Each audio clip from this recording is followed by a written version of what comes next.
Alrighty, so I'm going to go ahead and get started. Just to be kind of cognizant of time, I kind of have a drop dead date to have to get out of here around 11:30. So I'm going to go ahead and get started and be mindful of time. I'm here in place of Corey, who we're working on some school safety grants and information from some stuff we got yesterday from the governor's office. So we've been pretty occupied with that, and so didn't want to cancel. Wanted to go ahead and get this information out to y'all so that you were kind of aware of some stuff with reporting, late liquidation, and other things of that caliber with ESSER, and just kind of generally give some updates here. So I want to thank the Region 1 staff for being so flexible with us and working with us to kind of move us around on the agenda. We really appreciate it, and always appreciate the opportunity to get to come and speak. It's always a great to get out in the field and get to meet folks and get questions and feedback from y'all. So it's always great for us. So gonna go ahead and get started this morning with kind of our disclaimer slide here. So this is kind of letting you guys know that I'm not an attorney in any way. So this is our general disclaimer slide here, basically telling you I'm not an attorney. If you need legal guidance, please feel free to reach out to your legal counsel at your service center and at your school district. And also this content of this presentation is as timely and as current as we currently have and is subject to change at a later date depending upon new federal guidance. And Marco had asked, is there going to be a handout? Yes, I will get it to the Region 1 staff to send out to attendees after the presentation this morning. Alrighty, if y'all wouldn't mind getting out your phones here and checking in with me this morning, this will take you to a really quick smart sheet form where I can get y'all's information and track folks that we're talking to out in the field for our kind of internal TEA metrics. We're looking to have a touch point and present to every single district across the state this year. So this is helping us collect that information and let us know who we've met with and who we've given this information out to. So I'll give y'all a couple of minutes here.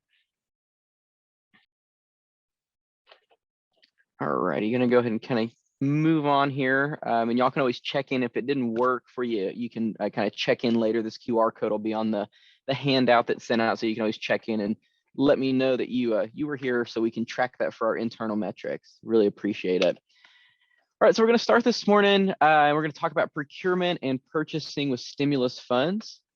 So we're going to start with talking about what's the most restrictive environment. And basically what this is referring to is that you must follow the most restrictive environment, regardless of whether the most restrictive environment is state or local or federal. So some good examples of this kind of in action is that, state rules are more restrictive when it comes to procurement, right? FAS-RAG regulation is more restrictive than federal procurement regulation in terms of competition and the way that you procure certain items. And as a result, since FAS-RAG is a more restrictive environment, that's the environment that you have to utilize. Because it's the most restrictive environment in terms of the procurement methodology that your districts have to follow. When we look at kind of a more local example, something like meal receipts required for all travel, right? Because meal receipts are not required as folks go out in the field and they go to conferences and they go do travel, and that travel is covered with federal funds. Meal receipts are not necessarily required. However, certain districts do require that meal receipts are submitted for all travel, even though federal rule does not say that you have to. Some local districts make that determination, and as a result, their local policy then becomes the most restrictive environment, and that's what a district has to utilize. So all staff would have to submit their meal receipts at the end of travel, because that's the most restrictive environment for that particular component.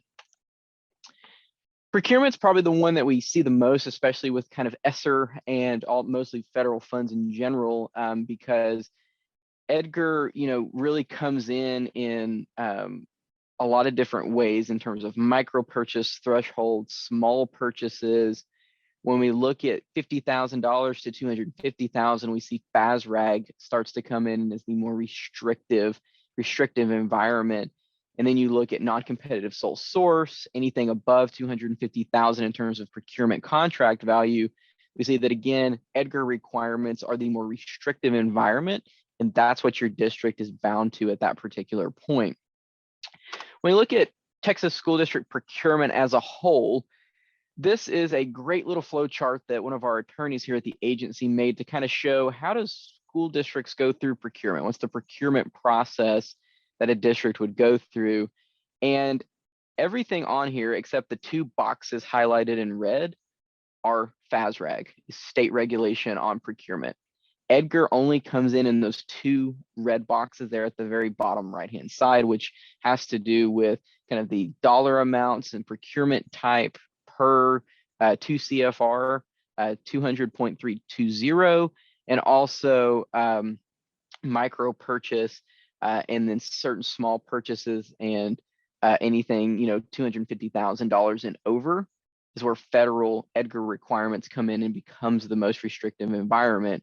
But for a lot of districts, FASRAG is the most restrictive environment because they're doing procurements that don't fall into any of those particular federal categories, where EDGAR requirements then become the most restrictive environment for a district to follow. Been getting quite a few questions about purchasing cooperatives here. EDGAR encourages the use of cooperative purchasing type activities. And so what we're generally finding with purchasing cooperatives is that you must follow all EDGAR requirements, or the district must ensure that the missing requirements are met. So when we look at purchasing cooperatives, there's kind of requirements on both ends. There's the, let's just take a purchasing cooperative through a service center. Between the service center and the district, you have to comply with all of the EDGAR requirements and regulations surrounding purchasing cooperatives. What we often see, and what kind of generally becomes where it's not EDGAR compliant, is that a certain component is missing from either the ESC side or the district side when it comes to these purchasing cooperatives. Districts have to certify annually to verify the compliance of purchasing cooperatives that they are involved in to ensure that they're meeting those EDGAR requirements. And that means verifying with the purchasing co-op that they're meeting their end of the bargain with EDGAR requirements as well, so that across the board, purchasing cooperatives are EDGAR compliant and there's no issues later down the road. So typically what we find, as I kind of mentioned, is that most purchasing co-ops that we generally see and hear about are generally not EDGAR compliant. We generally see that they don't individually complete their separate requirements. And then as a result, they do not, generally document that appropriately or meet the general requirements of EDGAR. What we often see is price competition. Price competition seems to be one that's often left out of these purchasing cooperatives. And as a result, then the entire purchasing cooperative is not EDGAR compliant because you're not abiding by the federal regulations surrounding purchasing cooperatives that's specified in EDGAR. We also see another common trend here as well, that they don't perform cost or price analysis with the procurement action that they're doing. So they're not doing a price analysis on items that they're looking to procure and contracts that they're looking to acquire for that purchasing cooperative. And as a result, again, it's not EDGAR compliant. There's components on both ends, both the kind of the cooperative side and also the LEA side, that have to be EDGAR compliant. If one's missing, then it's not EDGAR compliant, period, because you can't miss one component. It's kind of a two-way street where there's compliance on both ends. The example of the ESC being, having a purchasing co-op and a district participating in that, there's requirements on both ends that have to be met to be in compliance with EDGAR regulation surrounding purchasing cooperatives. Also getting some information out here about micro purchases through cooperatives.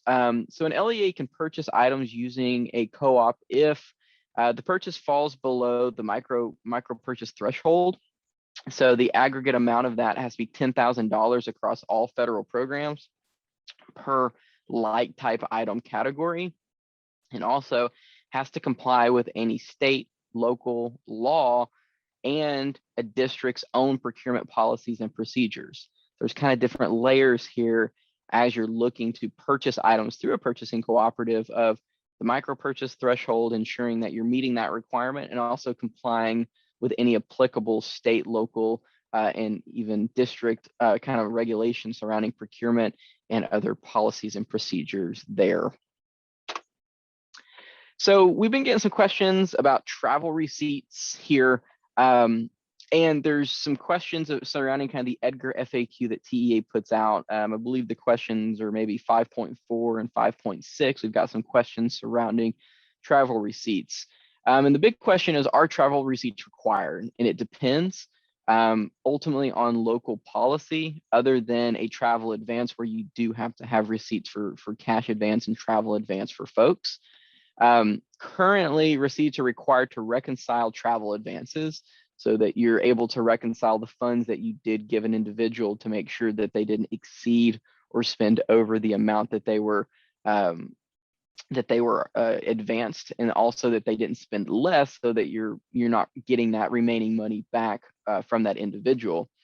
However, if a certification of actual cost expended is submitted, the certification must be itemized, must be signed and dated, has to be true and accurate. Any inaccurate certification is a false claim against the federal government and is subject to legal action. And also has to be supported by receipts that are maintained by the traveler for 5 years past the end of the grant period. So I do quite a bit of travel with Corey, and we're under federal funds is how we're traveling. And so as a result, we don't have to necessarily, we don't get cash advance, so we just go out and we get reimbursed at a later date. We don't have to do anything to do with travel receipts. TEA doesn't require that we submit travel receipts. However, Corey and I always send Elizabeth, who's Corey's executive assistant, our receipts after we travel. She documents it for every single trip that we go on. She maintains those records for 5 years.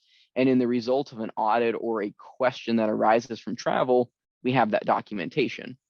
In reality, it's easier just to have a policy on the book where they have to submit their receipts, right? I don't know about y'all, but I lose receipts all the time. When I get my car, it's just gone, and I definitely don't maintain it for 5 years. But if I electronically file it in an email and I put it in a folder, it's there, and I can maintain that for 5 years. And it's really important to maintain those long term in the event that there is an audit, or in the event that there's questions regarding the travel, you have those documents. Some districts require travel receipts, others don't. And so it's ultimately subject to local policy about who actually maintains the receipts and kind of the policy and procedure therein. But that federal requirement about the 5-year retention past the end of the grant period is a federal requirement from EDGAR. And so the easier route is just to have folks submit and keep those receipts. And you keep those receipts locally at the district and just retain them for 5 years. But again, you have the kind of the ability to define your own local policy regarding this, but you have to ensure that all of these different certifications are met as a result of giving folks money to travel with from grant funds. Alrighty, so we're going to kind of shift focus here now, and I'm going to talk kind of relatively quickly, kind of a brief overview of what we're looking at for year 3 ESSER federal reporting, which I know is everybody's favorite topic for sure. I'm guessing after year 2, it was great. And so kind of getting started, I love to put this meme up as much as possible. I've kind of shifted memes around across time, but I think this is pretty accurate to how folks are kind of thinking year 3 is going to go, because year 2 was such a pretty big departure from year 2 ESSER annual reporting, and they think it's kind of be a house fire in a lot of ways. However, we're working to make it better. We're working to make the reporting burden less for districts and for ESCs that are assisting with technical assistance. And in a lot of ways, I think we're the little girl there looking back and saying, it'll be okay, we'll get through it. But a lot of folks are kind of already like, well, year 3 is going to be different, and it is going to be different because there's more reporting that has to be done in year 3. $1 million question is, what do we think year 3 ESSER reporting is going to look like? And the answer is, we're not too sure still about what those reporting requirements are going to be. However, we have a few indicators from USDE regarding what we think year 3 reporting is going to be. Had Natalie Coffey, who's our ESSER state director, just reach out to USD and send them an email and say, hey, what's year 3 going to look like? And the answer we got was, go off what year 2 was. That'll be pretty close. And it's like kind of a non-answer. So we're still in this really weird state in between year 2 and year 3, where we've submitted year 2, haven't got confirmation that they've accepted our year 2 data. We don't really know what year 3 is going to be, but we need districts to be ahead of this, because one of the things that we're still not certain on as well is timeline of when the report's going to be due. USDE has not indicated that the year 3 ESSER annual report would not be due February of next year. That's the typical cadence that they had initially chose with ESSER reporting. That changed in year 2 because they changed the reporting requirement so drastically, but it was supposed to be due February of last year for year 2. So they haven't indicated otherwise, but again, we're in this weird state where we don't really know when it's actually going to be required and submitted to USDE. So looking at expenditures, I don't think expenditures are going to change for reporting. I think it's going to be pretty much the same. I think the only thing that would kind of change potentially would be the activities that USD is collecting information on. But the general premise of TEA is going to pre-populate your expenditures that you've submitted to TEA for the reporting period. That's going to stay the same. So we'll pre-populate your expenditure information for the reporting period for ESSERs 1, 2, and 3. And then your responsibility as a district is basically to put that money in all of the different categories, right? You're spreading all that money out into the different activities and then the sub activities, so that at the end of the day, all of the funds reconcile and there's not a difference between what your district reported and what TEA pre-populated for you from our expenditure information. It's a lot like the data corrections that we had for year 2 reporting, where we had the little validation flag of a red X if it didn't reconcile, and a green check mark when you were good to go. The ultimate test at the end of the day is that there's a difference of $0 between what you reported and what we've pre-populated in your expenditure information for your district. Percentage of remaining funds, again, I think it's not going to change. These are the questions that must sum to 100% if you have any remaining funds for ESSERs 1, 2, and 3. And so I don't think this is going to change the concept of what they're looking at here. Again, the only thing that I think might potentially change, but we haven't really heard, is maybe the activities might change that they're looking at here. But for the most part, the idea of putting just whole dollar amounts into these categories where it sums to 100 so that we know your planned uses of funds, that's going to stay the same. We get some questions about this out in the field of like, are we held to what we put on planned uses of funds last year? The answer is no. We know that your plans are changing. We know that your uses of funds are changing as a result of different needs that are arising at your district.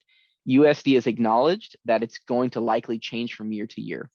For some districts, it might stay the same. Other districts, it might change given different circumstances at your district. So you're not bound to what you put down in these categories last year for planned uses of remaining funds, but just be cognizant of that as you kind of think about, did your district change and move the uses of funds around, where you're planning to use funds in a different area than you initially did on year 2 ESSER reporting. And it's okay. Just make sure that you kind of are aware of that moving forward. And so you don't kind of get some kind of angst about that. You're not going to be held to it, but just keep in mind that, you just need to kind of document locally why that change occurred and that it was reflected on the report. So CrossAct, this is the dreaded CrossAct report. So as we collected data starting in March of this year, USD changed ESSER reporting 8 times on us. So as we were collecting data from districts, USD changed the data elements 8 times. The biggest bulk of changes happened in the CrossAct report. So the CrossAct report is referring to across ESSERs. So this is ESSERs 1, 2, and 3. It also includes what we refer to as SEA Reserve. So SEA Reserve is ESSER discretionary projects that TEA awards. Think ESSER supplemental, T-class, and other ESSER-related grants that your district might be receiving. This is all wrapped up into into the Cross-Act report itself. What we saw as USD changed the report kind of intermittently as we were collecting data was that they moved a lot of the Cross-Act required fields. They changed them to optional, or they called them a preview. And what we generally know from the indication that we've got from USD is that they won't be optional. It won't be a preview, that they will be required moving forward. One of the bigger ones is student group information. So they're going to ask kind of broadly, what's your district headcount of these particular student activities, right? Are these particular student groups. They're going to want a district total. So that's going to be information that you would likely get from Teams. That's as close to the end of the reporting period as possible. And then they're going to want you to place those particular kids into activities that you're funding partially or fully with ESSER. So this is a good one here. The method or the intervention is the type of activity or activities that the USD is looking at. So if your district did any evidence-based summer learning or summer enrichment programs, you're going to indicate, yes, I did the program. Was it available to all students? All students literally means all students. If no, you put the capacity of that program. So if you have 1,000 kids at your district, you didn't serve every kid, but you served 200, you're going to put 200 as full capacity for that activity that you carried out with ESSER.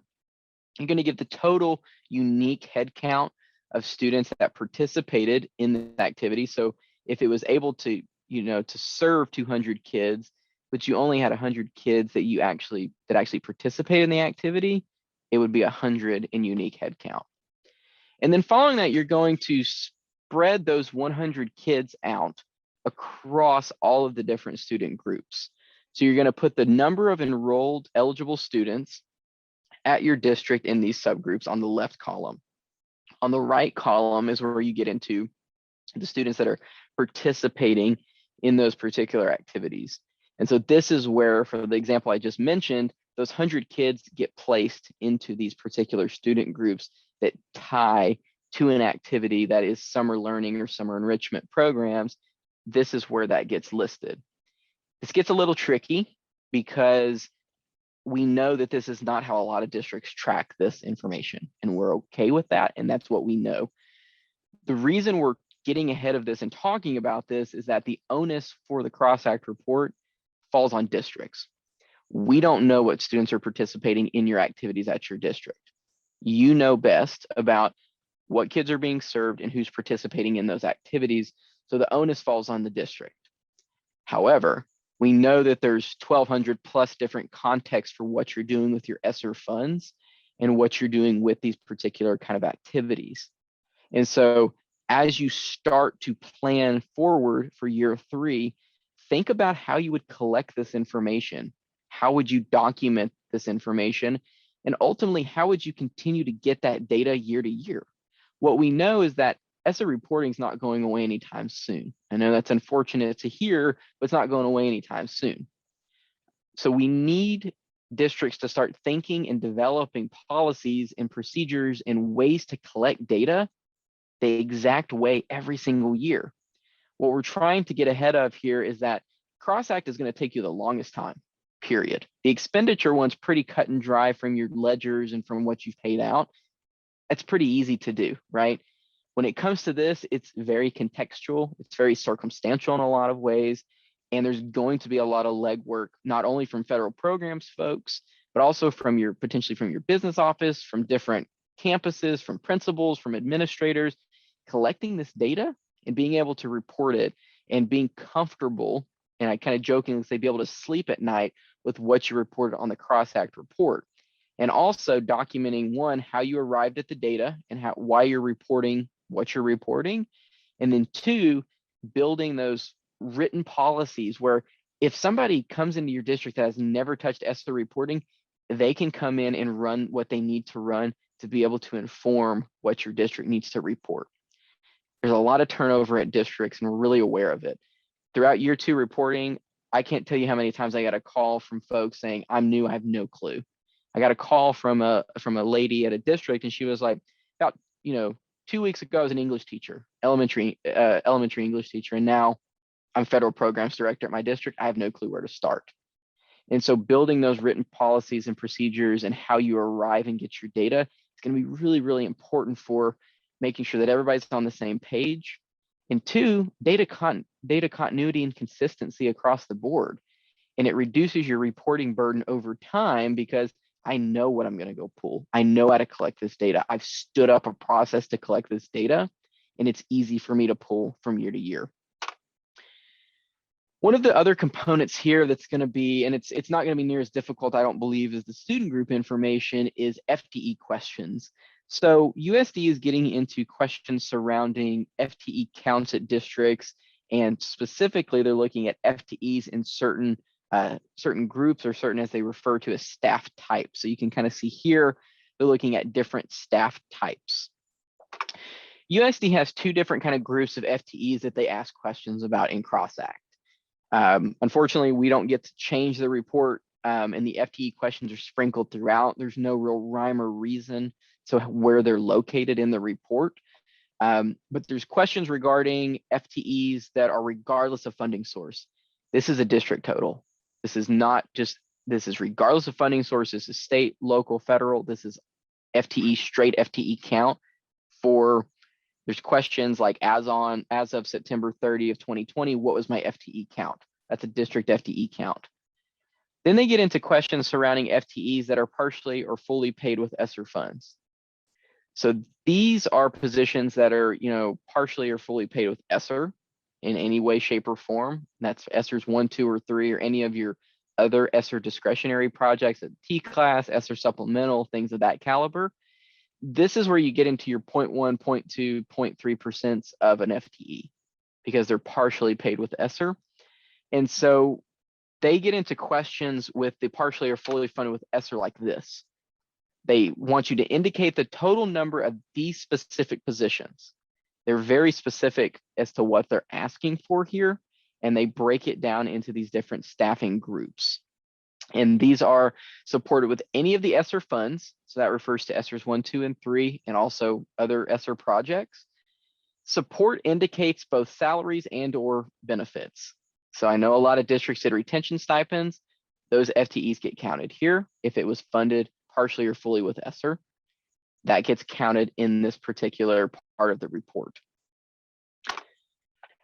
Some broad takeaways from year 2 reporting is that we know it was very different from year 1 reporting.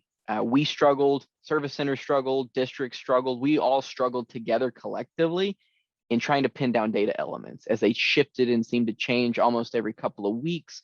And we tried to get out guidance and context to try and help guide districts as much as possible. What we're doing moving forward is validation throughout the report from the get-go. As we opened up data collection or data correction periods, we put validation flags in. They're really helpful, got a lot of positive feedback. We're building those in from the start. Districts will be able to self-validate their information as they report so that they're clear when they report that we're done, we've done what we need to do, I can move on to the next report. One thing just to be mindful of is we received a validation warning from USDE as we reported the ESSER 3 report about the 20% set aside requirement. What they're pointing out here is that there was districts that have not expended their 20% set aside. And that's okay per the reporting period last year, likely given the timeline of ESSER 3. Moving forward, you need to be cognizant of meeting your 20% set aside as you report your expenditures. If you remember from the ESSER 3 report, there's 2 different kind of expenditure areas. There's exclusive of the 20% set aside, and then there's your 20% set aside requirement.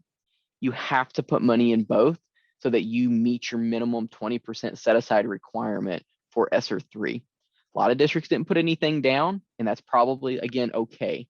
But you need to be cognizant of that moving forward, because that is something that once we get to the end of ESSER reporting, kind of whenever we think that's going to end, USDE is going to check, and it's going to be a fatal error that TEA will not be able to submit the state of Texas ESSER report, and we'll be out of compliance with our reporting requirements, because we're not going to be able to submit because your district didn't report all of your 20% set aside across all of your years of ESSER reporting.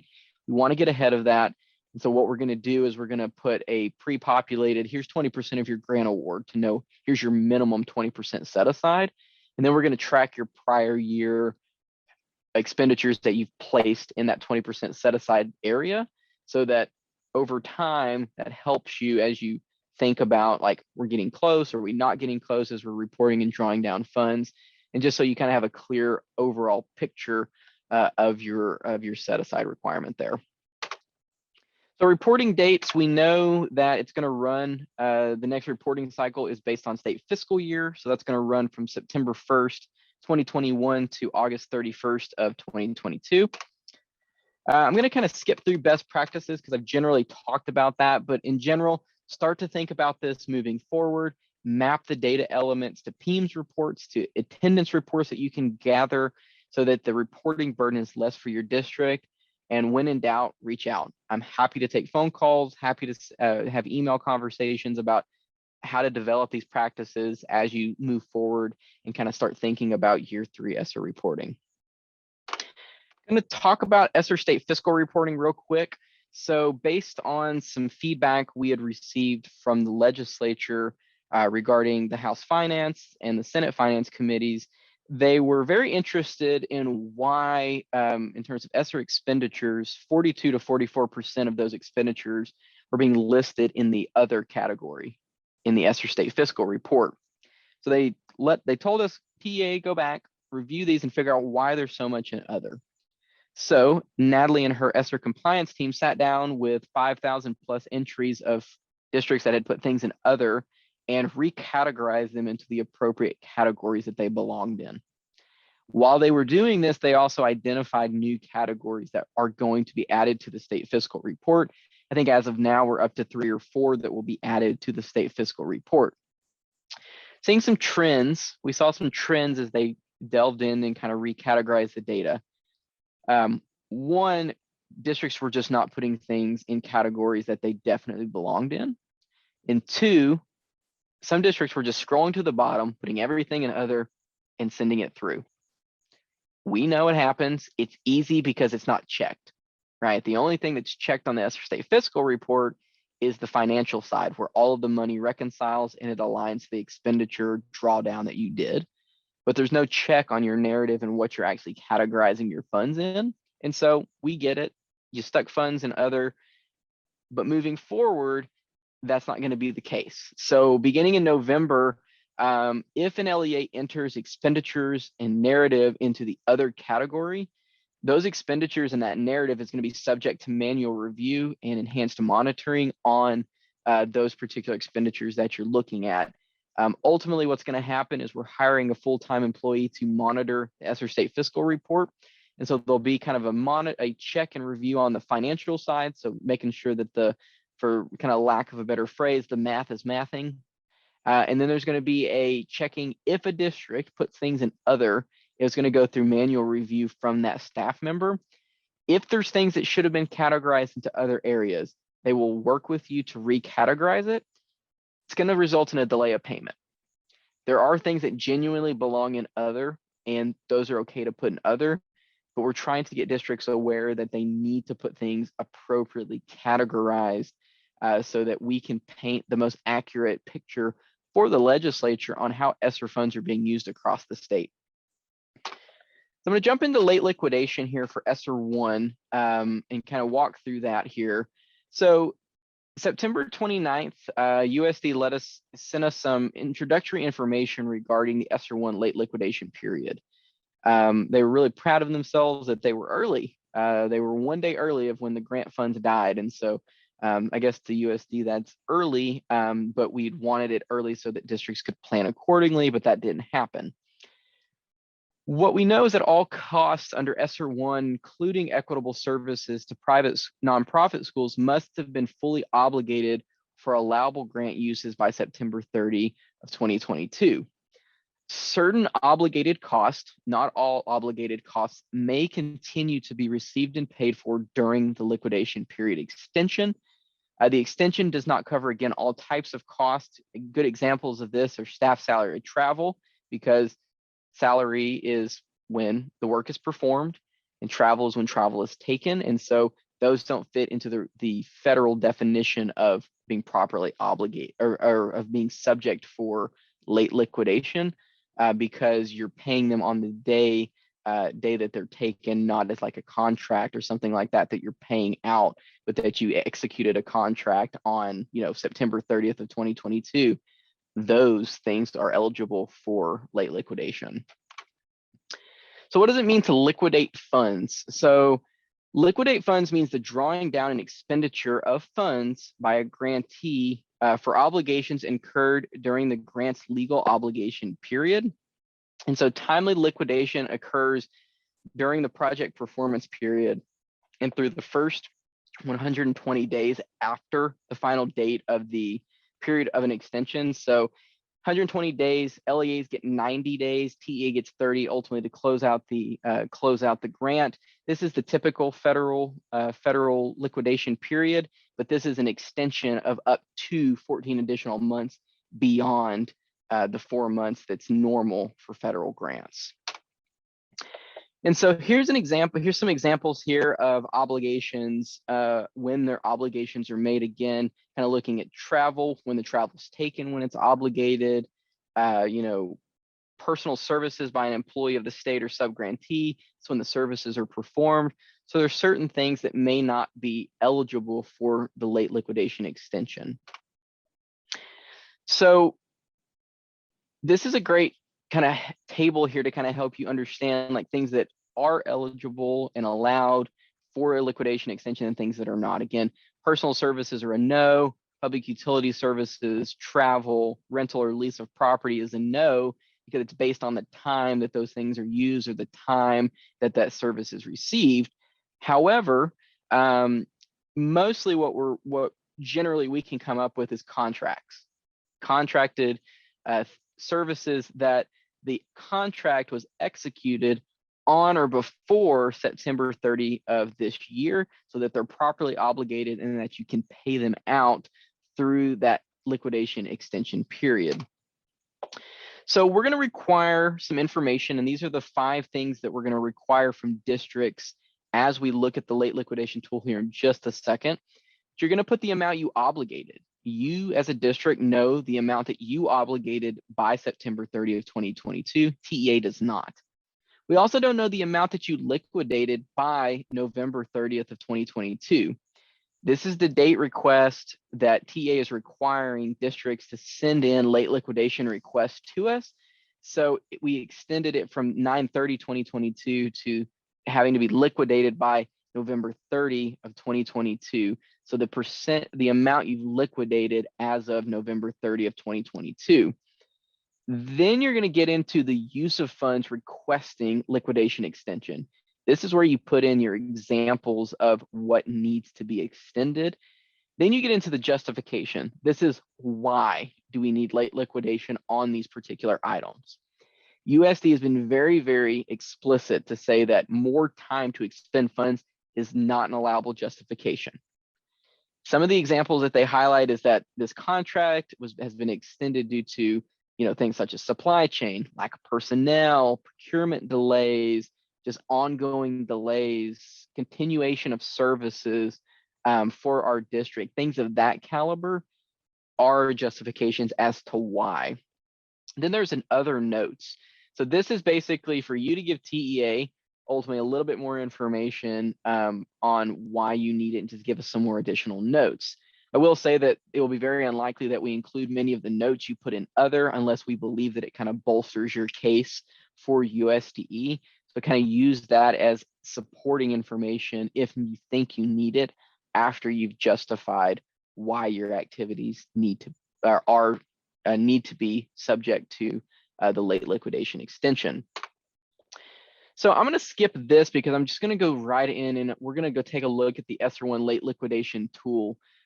This will be launched Monday for districts to be able to go in to the ESSER compliance work app and to start working on this information. And so I'm just going to go ahead and do a demo of it and show you guys what it's going to generally look like. We're kind of working out a couple of things, but I'm going to give you guys a sneak peek before it officially launches on Monday of what this is going to look like. But going to touch on the timeline and then jump to the smart sheet real quick. So we received notice on September 29th from USDE. We're going to release the form Monday on the 31st. You're going to be required to submit your data to TEA by November 30th of 2022. No later. We will likely not extend any requests for districts. We have to have it because we have to review and aggregate the data and clean it up for USDE submission. The information's due to USDE by December 31st, so I'm hoping I get a Christmas break, but I'm not 100% sure yet.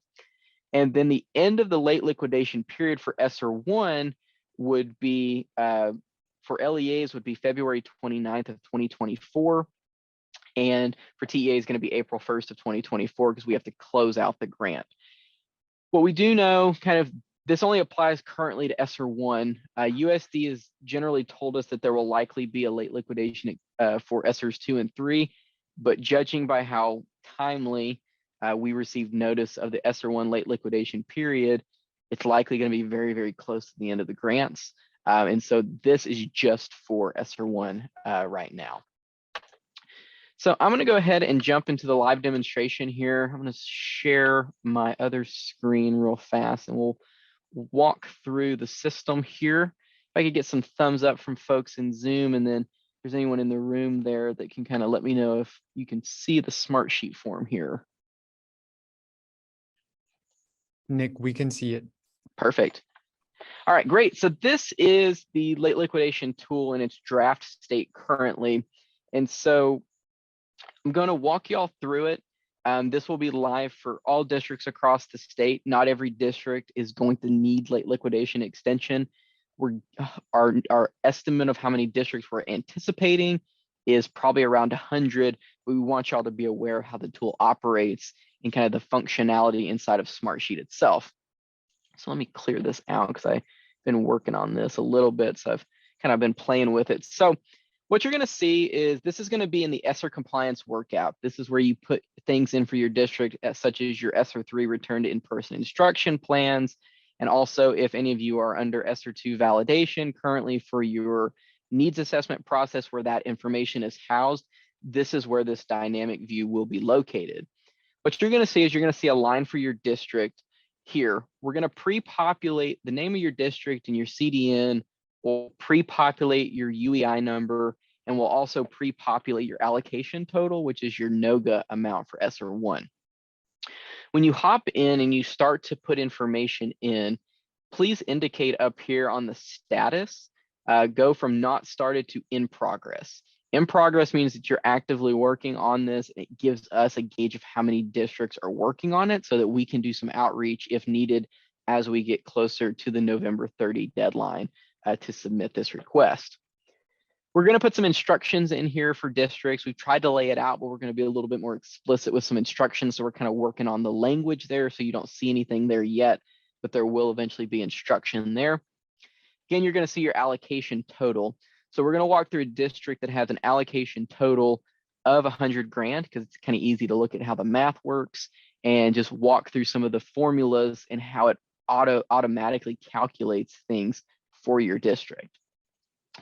So let's say that I made timely obligations for allowable uses of funds for my entire grant award of $100,000. I would put that in to amount obligated as of September 30 of 22. Going to hit save. Just really important that as you do this, save every time you put data in. Smartsheet's kind of quirky sometimes, so just make sure that you're putting that information in. The amount liquidated as of November 30th of 2022.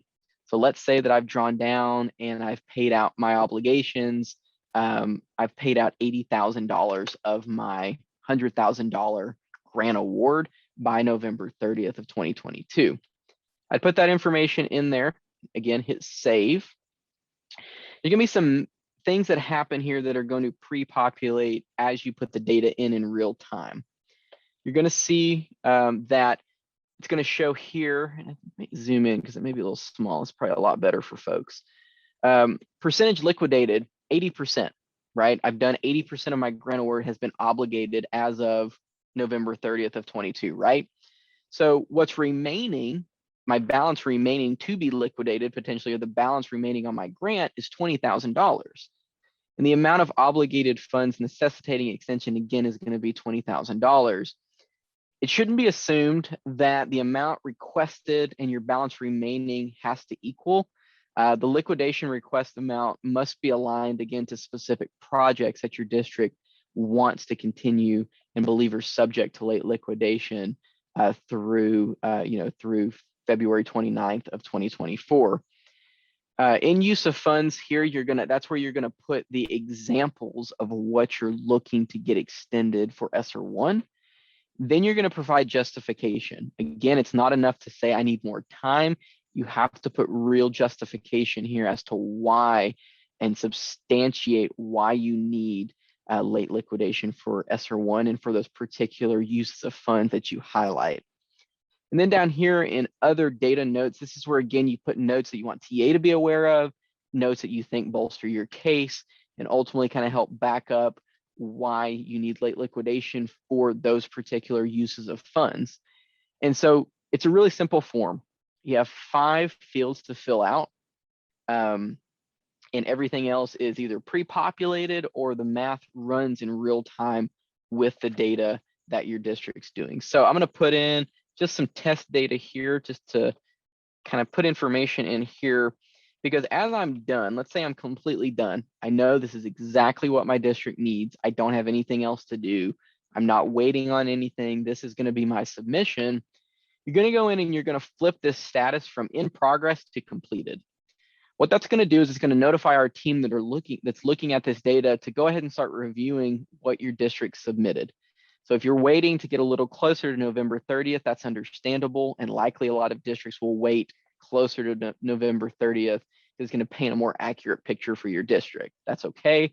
But if your district just knows and you're done when you're done, put completed so that our team can go in and start reviewing the information provided and work with you if more justifications needed or if things are not explicitly clear. Remember that TA is aggregating and submitting on behalf of your LEA, but the onus is on you to justify to us and to also to USDE why these funds necessitate liquidation extension for ESSER 1. And so, again, it's a pretty easy form. A lot of you folks that dealt with ESSER reporting are probably in Edgar. All the Edgar forms are probably at this point pretty familiar with Smartsheet. This is the same system. Same contacts would be able to access this late liquidation form, and it will close on November 30th of 2022 because we have to have time to aggregate and clean the data and work with districts if more information is needed. And so with that, I'm going to pop my contact slide up here because I'm going to have to run because I went a little bit over what I intended to be here. I'm going to pop up my contact information slide here. I don't even know if I introduced myself at the top of this, but I'm Nick Davis. I'm the interim chief of staff in the Department of Grant Compliance and Administration. That's my agency phone number, so feel free to give me a call. If I don't answer, leave me a voicemail and I'll respond to that and just be kind of explicit and pretty clear on what you need me to kind of look at. So if I need to do a little bit of homework before I call you back, I can. And then there's my email there as well. If you have any questions surrounding any ESSER things or just general grant information in general, please feel free to reach out to me at any point about any question. I can either try and get you an answer or connect you with folks at the agency that would be best able to help you. I'm here to help.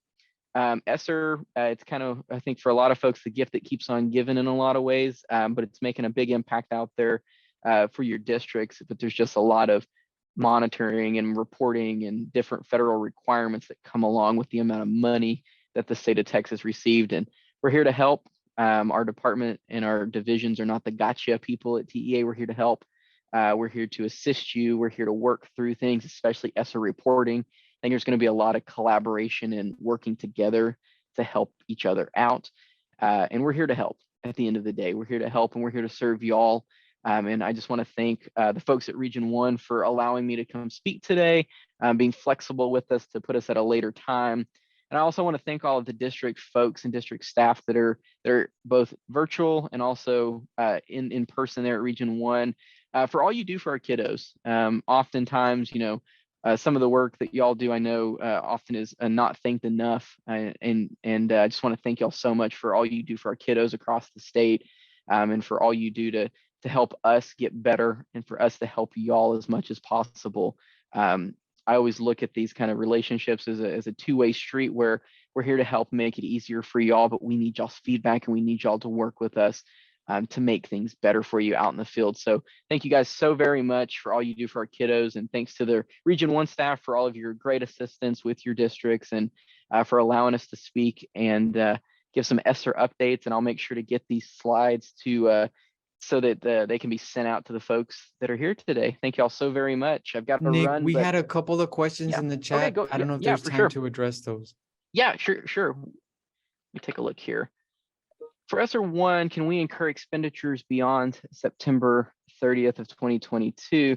So Romalda, this is, you're not going to be able to incur expenditures because it had to have all been obligated by September 30th of 2022. So likely what we're going to generally see here is contracts being paid out throughout the late liquidation period because all of those funds were obligated. You're not going to incur new expenditures. It's all has to be properly obligated. You're going to pay down on a contract for whatever throughout the life of the late liquidation period, but you're likely not going to incur additional expenditures because you've obligated it into allowable uses already. So you're not going to incur anything new. And so that's kind of the nuance there, and we can kind of unpack that. Romaldo, you can reach out and we can kind of unpack that a little bit more as we start and open up this late liquidation period, and kind of help inform other folks about questions surrounding this. And send me your questions through email. I'm going to put them through the ESSER FAQ and they're going to get posted. We do have some late liquidation questions posted on the ESSER FAQs currently. We're looking to expand those. So if y'all have questions, if my Region 1 folks, if y'all have questions that you think we need to put in the FAQ that'll kind of help everyone, let me know and I'll get those in queue and we'll get those processed and updated. All righty. Again, thank you all so very much. Thank you to the Region 1 folks. Thank you to all of the districts on here today. I really appreciate all y'all do. And I mean it when I say I'm a phone call or an email away. I may not respond like right then, but I kind of pride myself on being very punctual and timely getting back to y'all. So please reach out with any questions. We're here to help, here to kind of get through this. It's all about collaboration in public education, especially with kind of federal requirements and things. So here to help, here to make it as easy on y'all as possible. And again, thank you all so much for all y'all do for the kiddos across the state. We really appreciate it.